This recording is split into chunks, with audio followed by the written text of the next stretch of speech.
Bonjour à toutes et à tous, j'espère que vous allez bien. Aujourd'hui, on se retrouve pour une nouvelle vidéo et dans cette vidéo, je vais vous lister les 3 choses que je déteste le plus sur la plateforme Fiverr en tant que freelance. Si vous êtes prêts, on démarre tout de suite.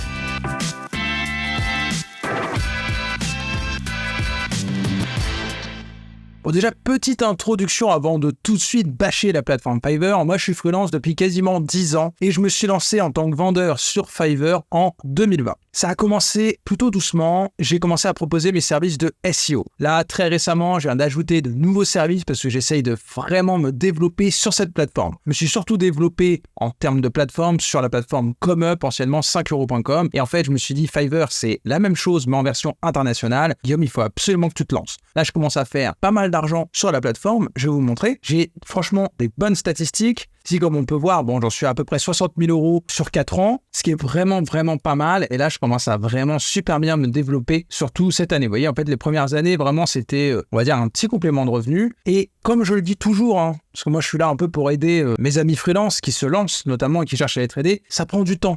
Clairement, les gens qui sont pressés, ils vont se lancer en freelance et ils vont arrêter. Non, ça prend du temps de développer une activité freelance. Et c'est vrai que là, comme on peut voir cette année, vraiment la 2024, sur Fiverr, ça commence à vraiment super bien se développer. Je suis franchement super content. J'avoue que je m'y attendais pas trop. Là, je commence à vraiment m'y remettre. Je suis vraiment content. Je commence à générer vraiment un revenu, en fait, un salaire sur Fiverr mensuellement. Je suis en moyenne, on va dire, je pense là, à 3 000 euros par mois. Si je devais le lisser sur l'année, on est à la moitié de l'année, ce qui est franchement fantastique. Donc moi, je suis quand même, je vous le dis tout de suite, globalement, très satisfait de Fiverr. Il y a quand même 3 choses qui m'énervent que j'aimerais bien pouvoir appeler le PDG de Fiverr et lui dire, s'il te plaît, change ça et ta plateforme, ce sera vraiment la meilleure du monde. Et je vais vous lister du coup dans cette vidéo parce que ça peut vous aider tout simplement à être prêt, parce que quand rien n'est parfait, peu importe, il y a plein de manières de se développer en tant que freelance. On peut trouver des missions sur Malte, sur ComeUp, démarcher sur LinkedIn, démarcher des entreprises en porte-à-porte à côté de chez soi. Peu importe, chaque moyen, il y a des avantages et des inconvénients. Mais si vous savez exactement quels sont les inconvénients, au moins vous vous y préparez.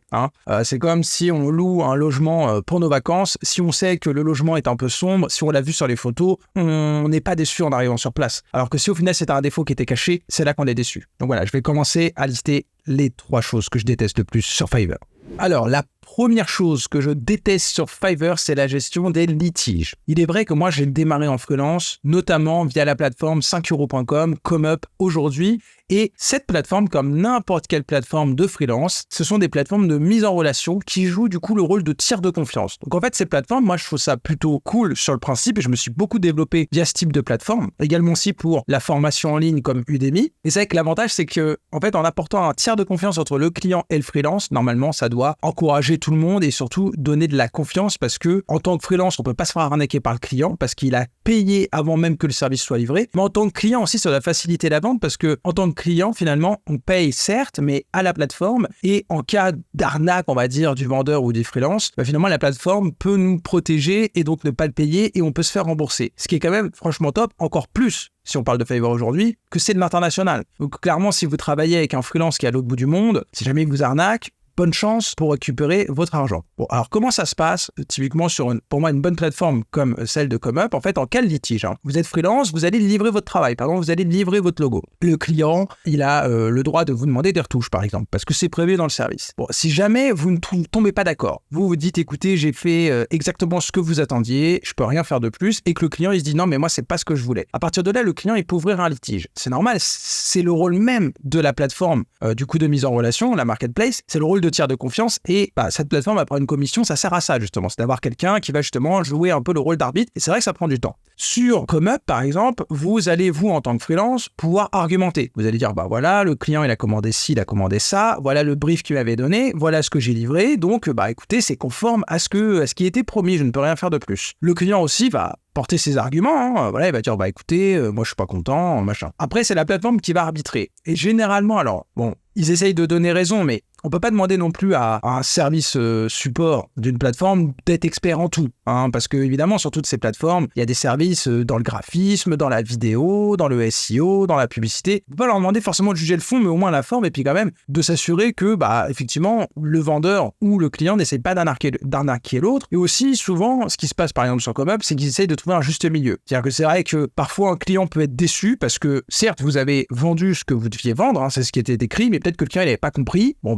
c'est un peu de sa faute, j'ai envie de dire, on est entre guillemets en B2B, hein, on vend des services pour des entreprises, donc on va dire c'est un peu de leur faute, mais par exemple on pourrait leur proposer un remboursement partiel. Bon, je vais vous expliquer comment ça se passe sur Fiverr, ça se passe pas du tout comme ça, hein. Sur ComeUp en fait, après le support essaie de trouver un arrangement. Sur Fiverr c'est complètement différent. Le client peut ouvrir un litige, hein, vous livrez, il peut vous demander autant de retouches qu'il veut, hein, ça ne s'arrête jamais sur le principe, mais à un moment donné le client peut très bien contacter le support Fiverr et lui dire que tout simplement il n'est pas satisfait. À partir de là, lui il expose ses arguments et c'est tout. Vous en tant que freelance, vous pouvez pas alors vous pouvez discuter avec le client, mais vous ne pouvez pas discuter avec le support Fiverr. Et donc bien souvent ce qui se passe, c'est tout simplement que le support Fiverr rembourse intégralement le client. Il n'y a pas de débat, hein. Il suffit, d'ailleurs en tant que client, faut quand même un peu argumenter, j'imagine, hein. Il suffit pas juste de dire je vais être remboursé, ça m'énerve. Il suffit d'argumenter un petit peu et le support va tout simplement rembourser la somme sur le compte du client. Ça, c'est extrêmement grave et dans ce cas, pour moi, c'est quelque chose qui est très énervant. Et pour avoir contacté le support Fiverr, je leur ai demandé plusieurs fois et en fait, ils m'ont dit que de toute façon, la plateforme Fiverr ne forcera jamais un client à valider et à payer une commande s'il n'en a pas envie. C'est pas une question d'argument, qu'il ait raison ou pas. C'est en tant que client, si vous êtes même le pire de tous les... trouvez le gros mot que vous voulez, vous pouvez passer une commande et juste ne pas être satisfait à la fin sans apporter forcément d'argument. Si vous ne voulez pas payer le freelance, le support Fiverr ne pourra pas vous y forcer. Voilà, c'est comme ça que fonctionne la plateforme. Donc, finalement, elle joue pas vraiment le rôle de tiers de confiance, elle joue le rôle de tiers de confiance pour le client, elle joue pas forcément le rôle de tiers de confiance pour le freelance. Alors, si c'est des petits services que vous vendez qui vous ont pas pris beaucoup de temps et que vous margez beaucoup, on va dire, en soi, c'est pas très embêtant. Mais c'est vrai que si, par exemple, vous créez un site, alors après, pour la création de site, on peut se faire payer en plusieurs fois si c'est par exemple des devis à 3 000, 4 000 euros. Et c'est vrai que si vous créez un site one shot, par exemple, à 1 000 euros, et en fait, le client, c'est vrai qu'il aura la possibilité tout simplement de vous arnaquer. Ça, c'est quelque chose, moi, qui m'inquiète énormément parce que là, je commence à vendre d'autres services un peu plus gros et c'est vrai que j'ai un peu peur, même si, normalement, plus vous avez des clients quand même qui ont un gros panier moyen, plus vous tombez sur des gens comprennent ce qu'ils achètent, qui sont un peu plus respectueux et du coup, normalement, vous avez moins les problèmes des gens qui ont commandé sans comprendre. C'est vrai que si vous vendez un service à 10$, ils commandent, ils comprennent pas ce qu'ils achètent et du coup, après, ils sont pas contents. Ça arrivera moins si vous vendez des services à 1000$, mais ça peut quand même arriver et ça, faut clairement le savoir. Après, moi aussi, ce que j'ai pu constater avec mon expérience, c'est que quand vous commencez à devenir un plus gros vendeur Fiverr, là, l'autre fois, j'ai eu le cas, je me suis plaint, hein, j'ai pas perdu un litige parce que c'était pas vraiment un litige, du coup, le client a pas voulu valider et du coup, il s'est fait rembourser. J'ai contacté le support Fiverr et là, c'est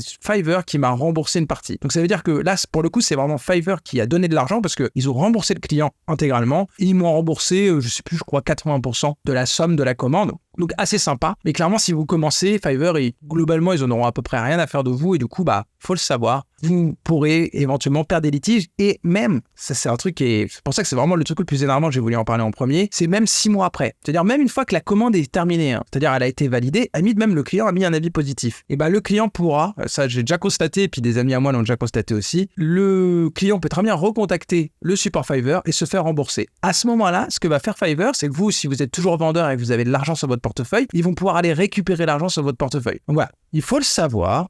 Hein, toutes les plateformes ne fonctionnent pas comme ça, mais en vérité, beaucoup de plateformes fonctionnent comme ça. Quand on est vendeur sur les plateformes, c'est évidemment formidable parce que ça nous apporte une visibilité, beaucoup de clients et un très beau chiffre d'affaires. Mais voilà, il faut savoir que par contre, on n'a pas la maîtrise totale de cet aspect commercial. Et ça, c'est quelque chose, il faut juste y être préparé. C'est comme ça, après, à vous de voir si c'est rentable ou pas. Et il faut y être préparé. Donc ça, si je pouvais avoir le PDG de Fiverr et lui dire, avec toute la commission, tout l'argent que Fiverr gagne, est-ce que il n'y aurait pas moyen d'avoir une espèce de service quand même qui étudie vraiment et qui peut aussi protéger les freelances, je lui dirais. Ouais, mais c'est pas toi qui décide. La deuxième chose qui m'énerve le plus sur Fiverr, et là, quelque part, on peut pas vraiment leur reprocher, c'est une entreprise, ils sont là pour faire des bénéfices, mais c'est clairement qu'on paye énormément de frais, et en plus, il y a beaucoup de frais cachés, finalement. Il faut savoir que sur Fiverr, la commission, elle est de 20%. C'est-à-dire que si vous vendez quelque chose à 100 €, en vérité, vous allez toucher 80 €.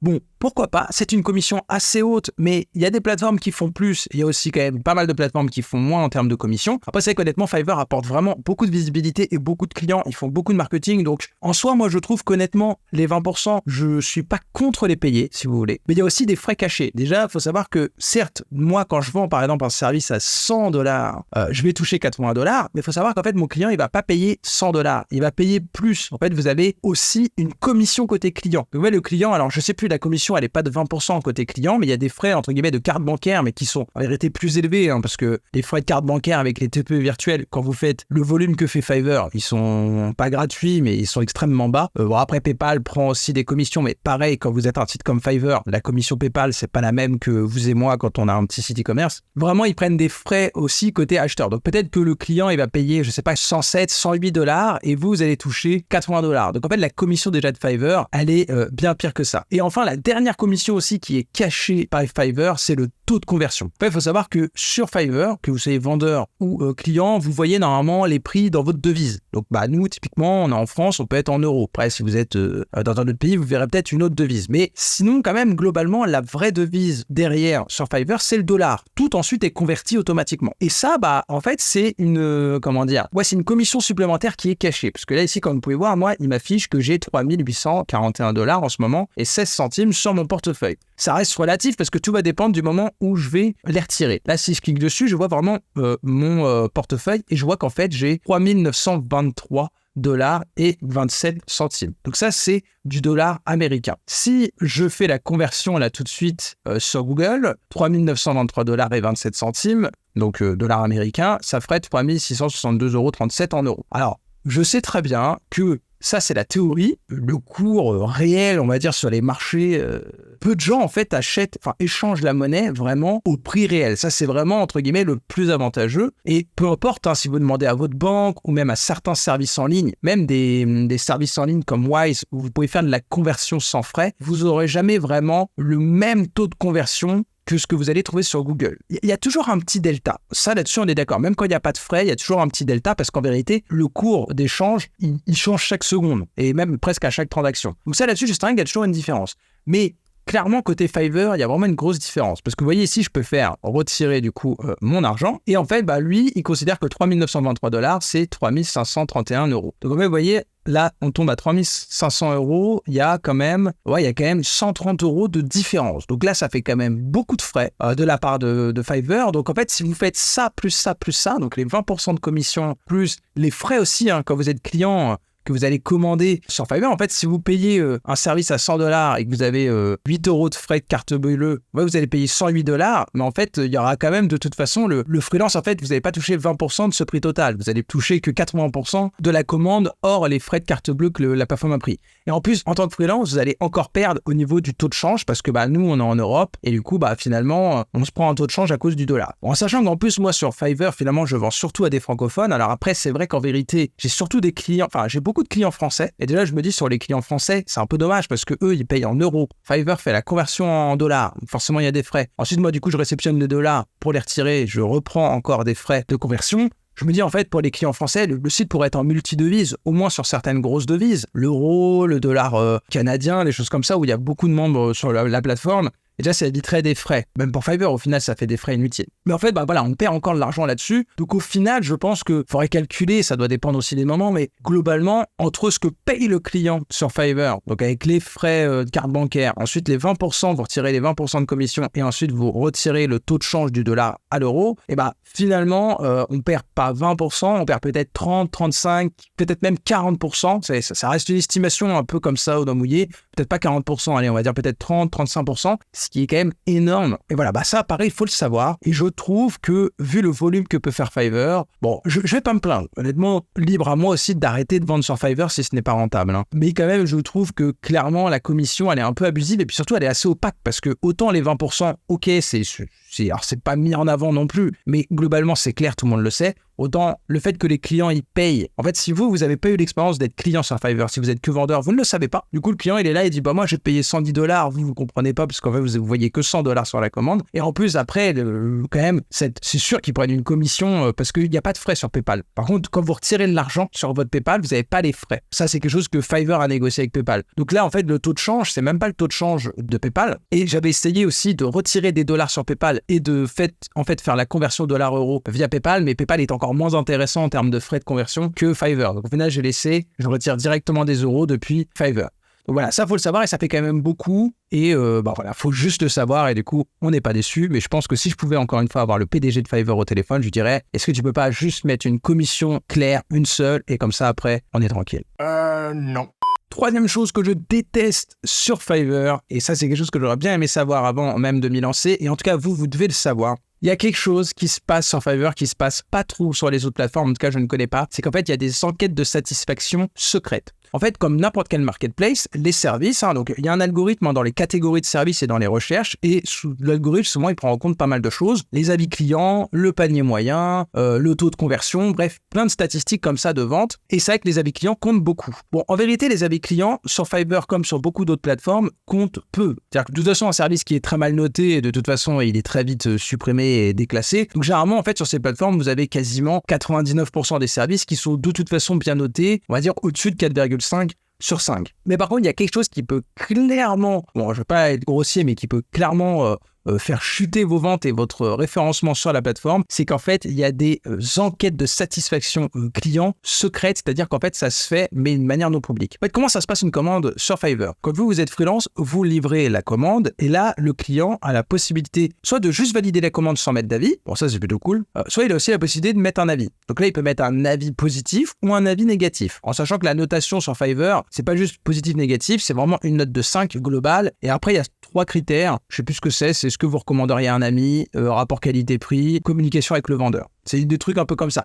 Bon, honnêtement, ça, je trouve, c'est pas terrible et je crois que justement, ils vont le changer et ils vont simplifier un peu le truc parce que c'est vrai qu'en fait, ça n'a pas trop de sens. Moi, j'ai des clients qui ont tendance à pas mettre 5 sur 5 sur tout. Parce qu'en fait, c'est vrai que si on vous demande de noter une entreprise et que vous avez 10 critères sur 5 étoiles à mettre, en fait, vous allez vous dire, mettre 10 fois 5 sur 5, c'est pas possible. Là. Ça peut pas être si parfait que ça. Donc, il vaut mieux demander une seule fois. Voilà, une note de 1 à 5. Si vous êtes content, vous mettez 5 et puis c'est réglé. Bon, bref, c'est pas le sujet. Mais ça, en fait, si le client vous met un avis négatif, ça va pas tellement vous pénaliser parce qu'en fait, le tout, c'est d'avoir une note globale. Donc, c'est-à-dire, si vous avez 100 clients, vous en avez quelques-uns qui mettent un avis négatif, en clair, il faut maintenir une note de 4,7 sur 5 en moyenne. Donc, évidemment, alors, au début, si vous faites 2 ventes et qu'il y en a un qui met 1 et l'autre qui met 5, vous allez tout de suite avoir une mauvaise note. Mais globalement, en fait, arrive un moment quand vous générez beaucoup de ventes, avant de faire baisser votre moyenne, il faut vraiment avoir beaucoup de problèmes. Mais par contre, Fiverr, ce qu'ils font, en fait, ensuite... alors, je sais pas exactement combien de temps après, mais peut-être 48 heures après que le client ait validé la commande, qu'il ait mis un avis, ils vont lui renvoyer, et vous pouvez tester, faites une commande sur Fiverr, d'un service pas cher, vous verrez de quoi je parle. Si vous voulez vous lancer en tant que vendeur sur Fiverr, passez déjà une commande pour voir un peu comment ça marche. Pour que vous compreniez côté client comment ça marche. En fait, au bout de 48 heures, je crois, c'est à peu près ça, moi je sais que c'était assez rapide. En fait, en tant que client, vous recevez un email et Fiverr, en fait, vous dit clairement, vous dit voilà, on aimerait bien savoir comment s'est passée votre commande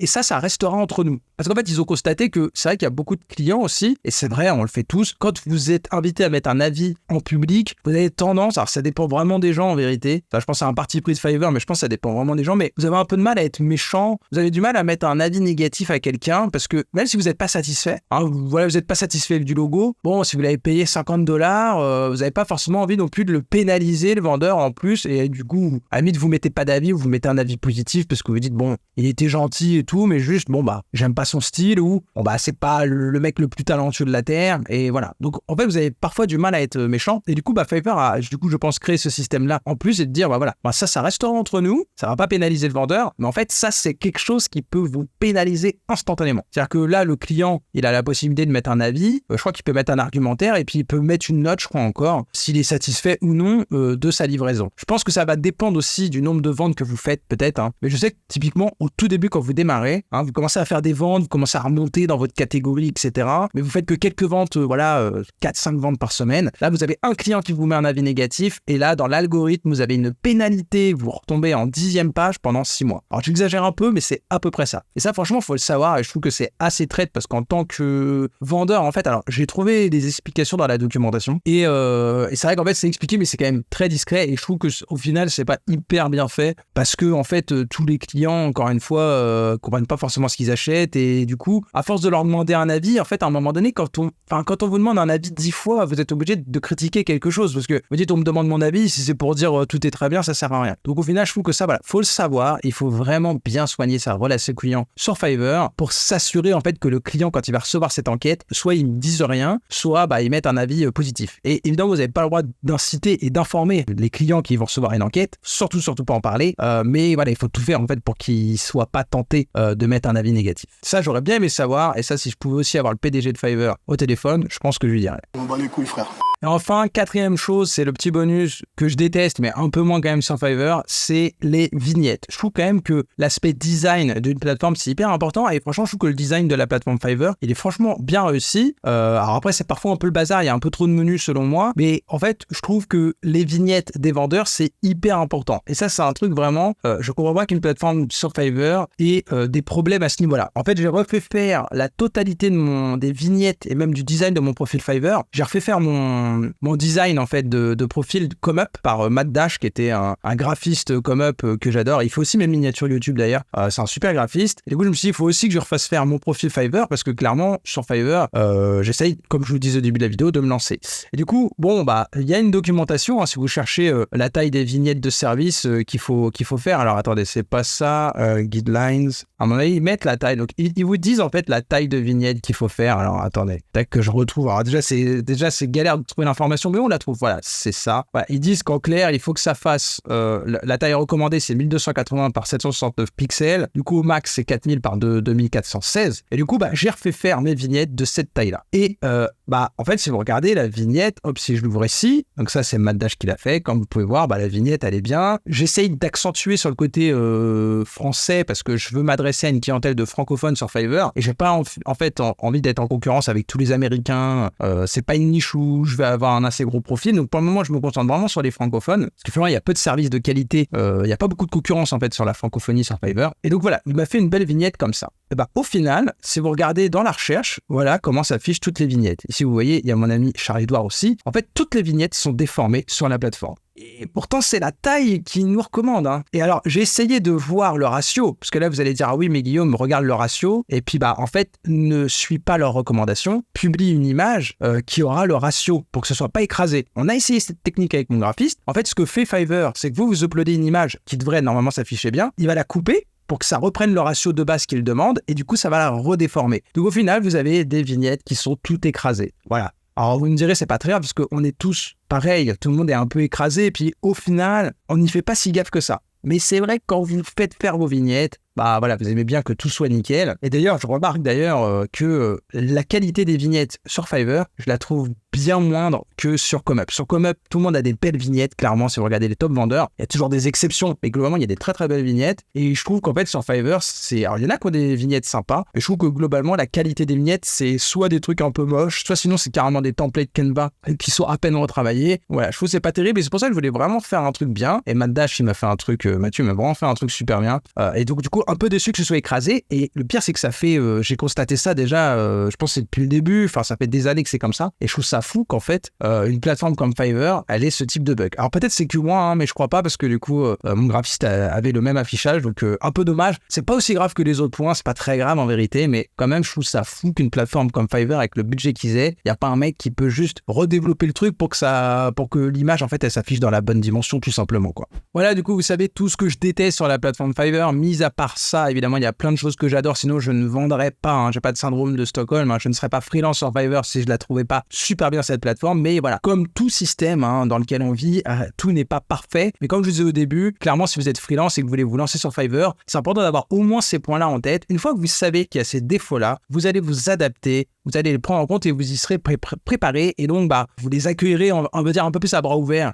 Vous les assumerez parce que voilà, vous êtes lancé en toute connaissance de cause. Si vous avez des questions questions, comme toujours dans les commentaires, n'hésitez pas. Moi, je vous conseille vraiment de vous inscrire sur Fiverr. Je vous mets un lien en commentaire pour vous inscrire. Je ferai aussi peut-être bientôt une formation pour devenir vendeur sur Fiverr, parce que clairement, si vous avez des compétences en marketing digital, c'est vraiment une plateforme sur laquelle il y a pas mal d'opportunités. D'ailleurs, je vais aussi faire une vidéo sur les 3 choses que j'adore sur Fiverr pour équilibrer, parce que la vie, c'est aussi le karma. Donc voilà, n'hésitez surtout pas si vous avez des questions. Et moi, je vous dis à bientôt pour une prochaine vidéo.